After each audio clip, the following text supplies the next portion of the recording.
청남 권영한의 이야기. 오늘은 연꽃에 얽힌 전설 이야기를 한 토막 하겠습니다.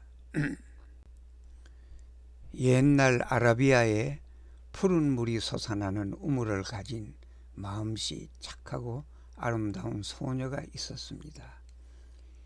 이 우물물은 차고 또한 맛이 좋아서 이곳을 지나가는 길손들은 누구나 한 번은 이 물을 마시고 가게 마련이었습니다.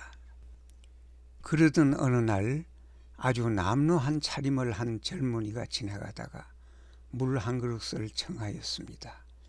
소녀는 서슴지 않고 물을 떠다 젊은이에게 주었습니다. 이 거지 차림의 젊은이는 사실은 아라비아의 왕자로서 민정을 시찰하기 위하여 일부러 초라한 행색을 하고 각 지방을 돌아다니는 중이었습니다.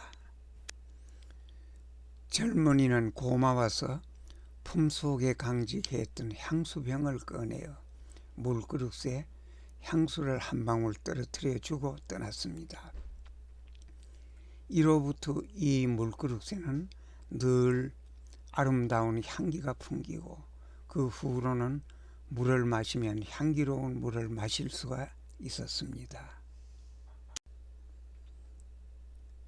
그리고 얼마 후 왕자가 왕비를 구하러 각 지방을 돌아다니는 길에 이 우물가에 다시 오게 되었습니다. 이 소문을 들은 이 지방 장관은 소녀를 쫓아보내고 자기 딸을 우물가에 앉혀 놓았습니다. 그로부터 우물가에는 욕심쟁이 장관 딸이 지키고 있어서 길 가는 사람이 물 한 모금 얻어 마시는 데는 많은 돈을 내야만 했습니다. 이 무렵 하루는 거지꼴을 한 왕자가 나타나서 물을 청하니 욕심쟁이 딸은 너 같은 거지가 이 물을 마시다니 될 말인가 하면서 비웃고 물을 주지 않았습니다.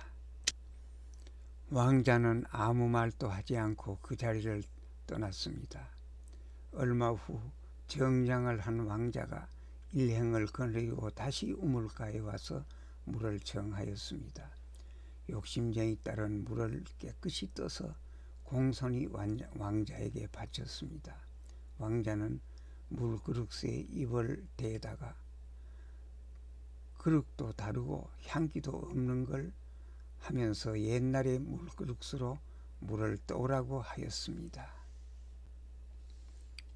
장관은 당황하여 우물 임자인 소녀가 어느 연못가에 있는 것을 찾아내어 물그릇을 빼앗고 소녀는 연못 속에 빠뜨려 죽어버리고 말았습니다. 장관의 딸은 이번에는 옛날 소녀가 가졌던 물그릇으로 물을 떠서 왕자에게 바쳤습니다. 왕자는 만족해하면서 과연 이 그릇이 틀림이 없군. 이 그릇의 주인을 이리로 불러오너라 하고 명령을 했습니다. 그러자 옆에 있던 장관의 부하가 소녀는 이미 연못에 빠져 죽었다고 말했습니다. 왕자가 깜짝 놀라 연못으로 달려가니 연못에는 예전에는 없던 아름다운 연꽃이 피어 있었습니다. 소녀가 죽어서 연꽃으로 변한 것입니다. 대체로 꽃에 얽혀있는 전설은 다 이와 같이 슬픈 전설이 많습니다. 그것은 꽃이 아름다우니까 전설은 상대적으로 슬픈 것으로 만들었나 봅니다. 오늘은 연꽃에 얽힌 전설을 한 토막 얘기했습니다. 감사합니다.